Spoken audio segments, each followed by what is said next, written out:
Psalms chapter 139 verses 1 to 4. You have searched me, Lord, and you know me. You know when I sit and when I rise. You perceive my thoughts from afar. You discern my going out and my lying down. You are familiar with all my ways. Before a word is on my tongue, you, Lord, know it completely.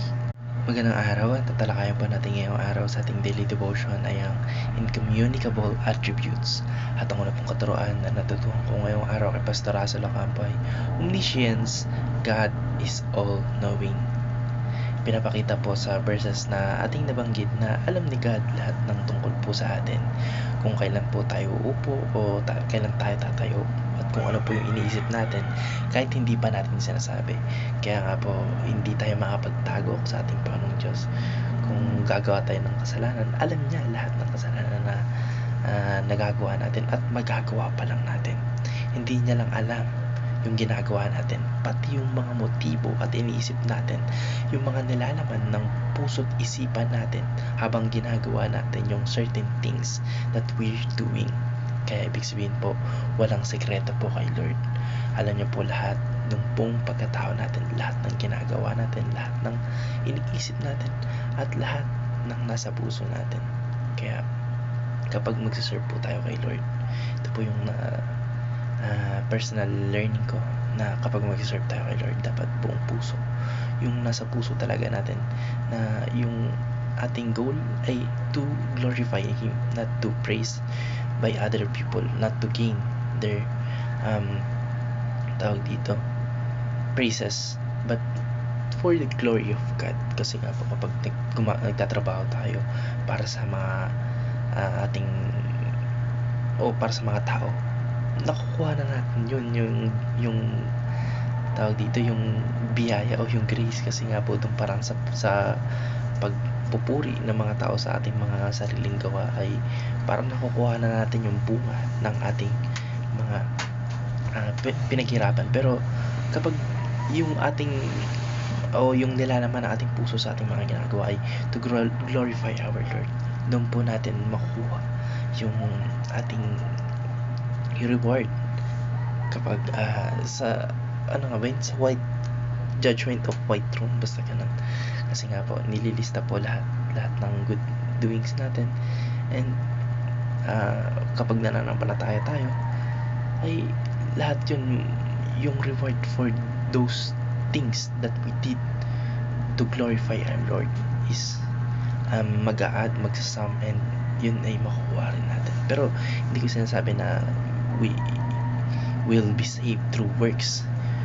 We will be saved through faith. Pero lahat po ng basta na ano po yung natalakay pa ni Pastor Russell Ocampo, yung white judgment of white thrones, etc. Somehow, somewhat ganun.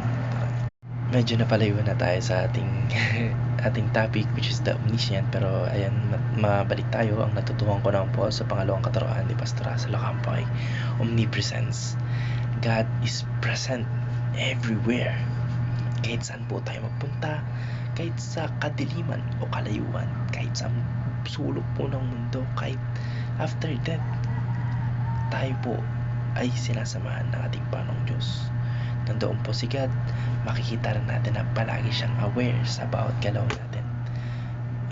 Parang sinasabi niya po na kasama natin siya palagi, kasama natin siya kahit saan, at nasa tabi natin siya palagi. Ibig sabihin po, hindi tayo yung nag-iisa, hindi tayo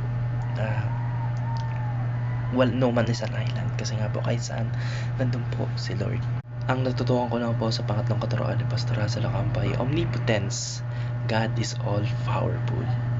Doon pa lang po sa katotohanan na kaya niyang kilalanin at maunawaan yung buong pagkatao natin, ay patunay na po na siya ay sobrang makapangyarihan o all powerful. And kahit magmasin-masin lang tayo sa ating mga paligid, sa ating stars, sa sun, sa creation, lahat ng creation ni Lord, doon na natin malalaman na sobrang makapangyarihan ng ating Panginoong Diyos. Siya ay all powerful, siya ay omnipotent.